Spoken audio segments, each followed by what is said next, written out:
The first thing I noticed was the porch light. Not the weeds in the yard, not the paint peeling off the siding in tired strips, not the mailbox hanging crooked at the end of Maple Road with my father's last name still printed on one side in faded black letters. The light. It was burning over the front door of a house nobody had lived in for years. My father, Daniel Miller, had been dead for 9 days when I unlocked his front door for the first time as an adult. I did not come there to grieve. That sounds cold, but grief is hard to feel for a man you were taught to hate before you were old enough to understand what hate cost. I was 28, an HVAC tech with a work van full of tools, an apartment that looked like I was always ready to leave. I knew how to fix a furnace, patch a refrigerant line, trace a bad wire through a wall. I did not know how to stand in front of my father's house and decide whether I was allowed to miss him. According to my mother and my stepfather, Daniel left when I was 10. They said he stopped calling, stopped showing up, stopped trying. My stepfather, Frank, used to say it like he was giving me a gift. Some men walk away, Eben. Be grateful you learned that early.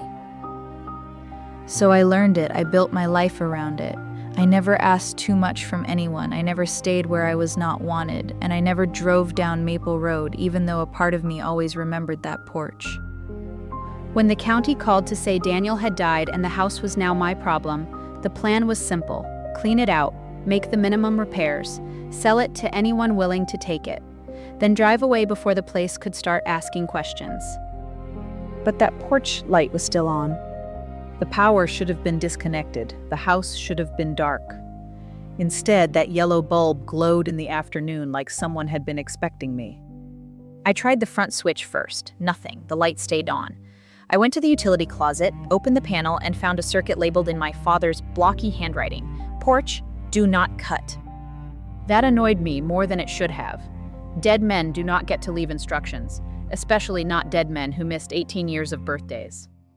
I removed the switch plate beside the door, thinking maybe Daniel had rigged some bad wiring I would have to undo. Behind it, folded tight and sealed inside a clear plastic sleeve, was a note. The paper was yellowed at the edges. The handwriting was careful, like whoever wrote it had expected time to read it before I did. It said, "If Evan ever comes home, leave the porch light on."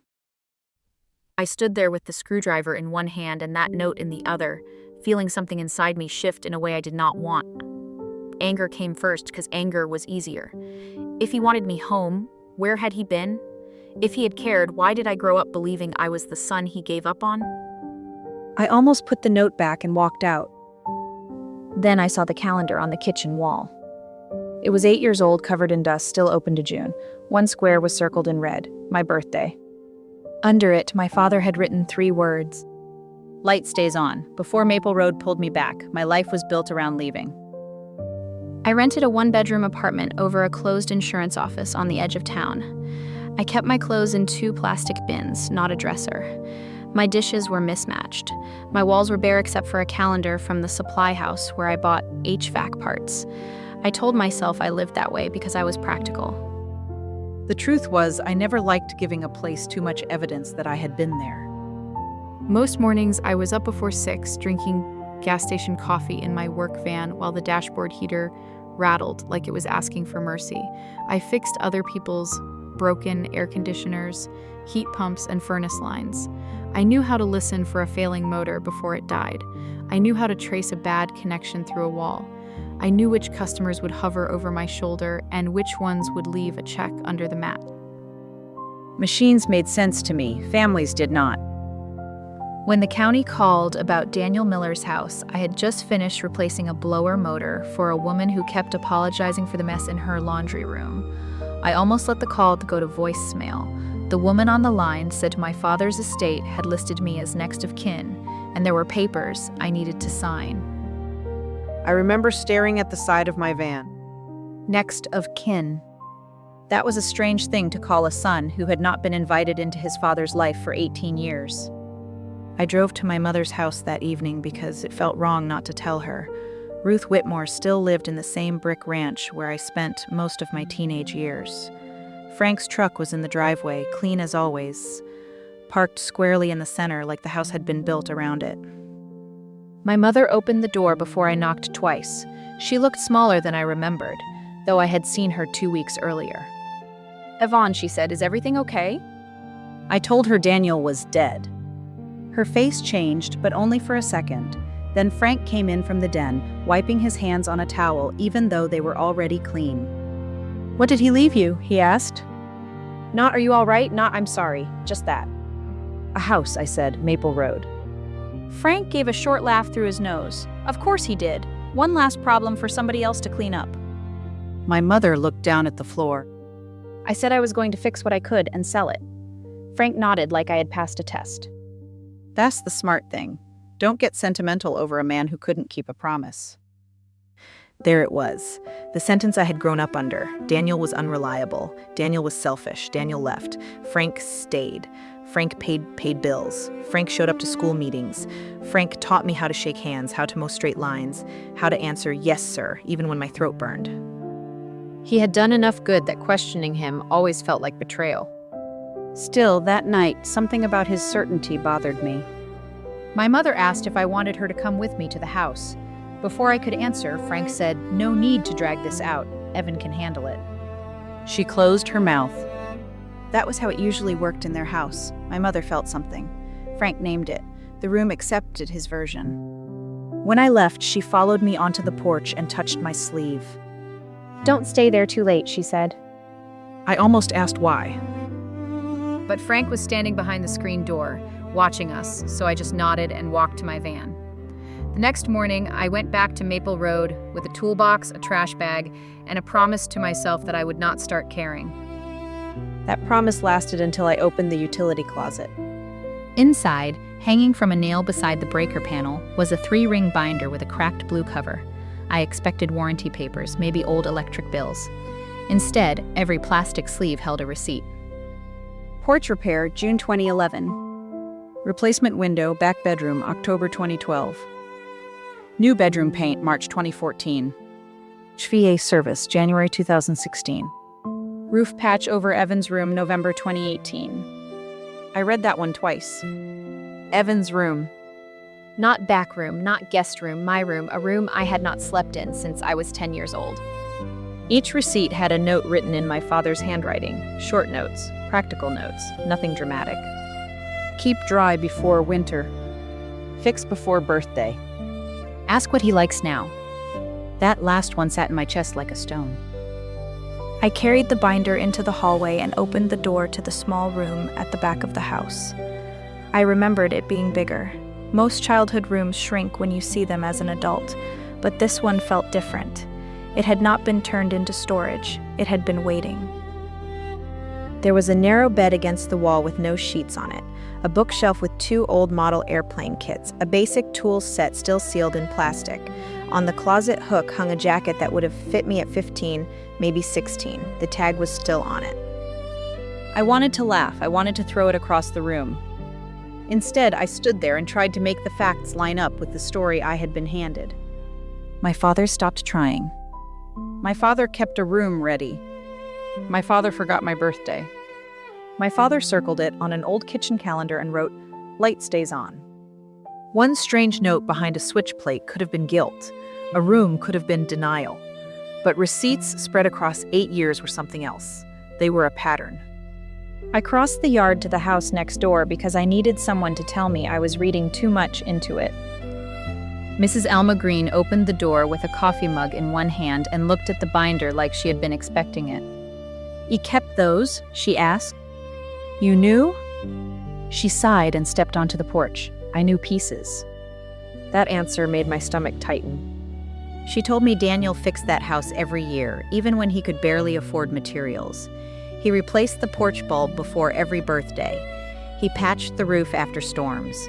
He painted the back room once, then repainted it 2 years later because he said a teenage boy probably would not want pale blue walls. I asked the question before I could stop myself. "Then why didn't he come get me?" Alma looked across the yard at the glowing porch light. "You tried more than you were told," she said. "Letters came back. Calls got answered by other people. And after a while, your stepfather came over here and told me not to confuse you." The word confuse hit harder than it should have. Because I remembered being 10, standing behind a curtain while Daniel waited in the driveway during a rainstorm. I remembered Frank coming back inside with a wet box in his hands and telling my mother he didn't even ask to see him. For 18 years, that sentence had been a wall. Now, for the first time, I wondered what had been on the other side. The box marked Evan. If needed, sat on the kitchen table for an hour before I touched it again. I told myself it would be junk. Old report cards, maybe a few photographs, but when I cut the tape and lifted the flaps, I found letters. Dozens of them. They were bundled by year, and most had been returned unopened. Some were stamped "Return to Sender." A few had another word across the front that made my hands go cold. Refused. Not lost, not misplaced, refused. The first envelope was dated 2 weeks after my 11th birthday. The last one was from the year I turned 21. I opened them slowly because reading them all at once felt like standing too close to a fire. My father's writing was plain and uneven. He asked if I still liked baseball. He said he had painted the back room but did not know what color I would choose now. He told me he was sorry. He never blamed my mother. He never called Frank a liar. He only kept repeating one line. "The porch light is on if you ever want to come home." By the fourth letter, I stopped reading for emotion and started reading for dates. That was the only way I could breathe. I took a notebook from my work van and made a timeline on the kitchen floor. My parents' divorce, my mother's remarriage, the rainy night I remembered from the driveway, each returned letter, each repair receipt, each birthday marked on the calendar. Then I drove to the library and scanned everything. Paper disappears when families get scared. I saved copies on a flash drive and emailed them to myself. The next day, I went to the county records office. There were no dramatic secrets, no perfect document that explained my childhood, just small pieces that made a shape. A petition for modified visitation. A receipt for one consultation with a family attorney. A notice about missed child support from the same year Daniel lost steady work. And a note in his file copy called Ruth. Frank answered, "Evan needs stability. Try again later." I sat in my van outside the courthouse after that. My father had failed at some things. The records were honest. He had been late. He had been broke. He had not known how to fight a system that required money and clean paperwork. But failure was not the same as abandonment. Before I spoke to my mother, I went back to Alma. I asked her to tell me only what she knew. She confirmed Daniel had mailed letters for years. She remembered Frank coming to her porch and warning her not to confuse me. She admitted she had stayed quiet because she thought adults had already made the decision. I did not forgive her, not then, but I wrote it down. That evening, I texted my mother, "I need to talk to you, alone." She agreed. Frank came anyway. He stood behind her chair like a guard. I placed the folder on the table and kept my voice low. "I'm not here to yell," I said. "I'm not posting anything online. I'm not asking for money. I just need to know who decided I wasn't allowed to hear from my father." Frank reached for the folder. I moved it out of his hand. "No," I said, "not this time." My mother looked at the letters, then at the word "refused" stamped across the top envelope. And for the first time in my life, she did not let Frank answer for her. My mother did not confess all at once. Real life does not usually give you clean speeches or perfect apologies. It gives you long silences, half-started sentences, and people staring at a table because the truth has finally become heavier than the lie. She said Daniel had tried. Not always well, not always on time, not always in ways that made things easier for her. He had missed payments, he had lost work, he had shown up angry once, and Frank had used that one afternoon as proof for the next 18 years. But the letters were real. The calls were real. The box on the porch during that rainstorm was real. My mother pressed both hands around a coffee mug she had not touched and said, "I thought I was protecting you." I wanted to ask from what? From a father who kept my birthday on a wall. From a man who fixed a room I never got to sleep in. From the pain of knowing I had two parents who were both flawed, instead of one hero and one villain.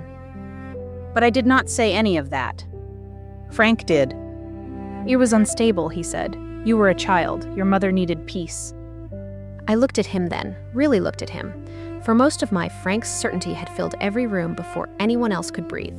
That night it looked smaller, not harmless, just smaller. "Peace for who?" I asked. He did not answer. My mother cried, But she did not ask me to forgive her. I was grateful for that. I do not think I could have carried her guilt and my own grief at the same time. Before I left, she brought out the small box I remembered from the porch, the one Frank had carried inside when I was 10. It was still taped shut. I opened it later at Maple Road, sitting on the front steps under the light Daniel had refused to let go dark.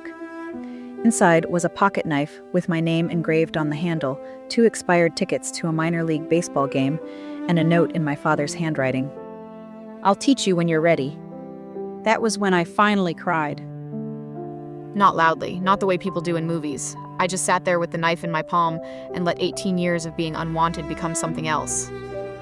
Not fixed, not erased, just questioned. Over the next few weeks, nothing dramatic happened. Frank did not beg. My mother did not magically know how to make it right. No court stepped in. No one handed me back the birthdays, the Christmas mornings, or the afternoons when my father had stood on one side of a door while I stood on the other. But things changed. I told my mother I would talk to her, but not with Frank speaking for her. I told Frank he was not welcome at Maple Road without asking first. I took the house off the market, not because I suddenly knew what to do with it, but because I was done letting other people rush me out of places where my name belonged. I fixed the porch first. Alma brought coffee one Saturday. A man from Daniel's old church helped me replace 2 bad boards. Nobody clapped, nobody made speeches. They just worked, and every now and then someone's told me a small story about my father. By winter, the house still needed paint, the roof still needed money. My relationship with my mother was careful and uneven. But the porch was solid. One evening, I replaced the old bulb with a new one and stood back as the light spread across the steps. For 18 years, I thought that light was proof of a man who left too late to matter. Now I wonder how many people live their whole lives angry at a door, never knowing someone on the other side was trying to keep it open.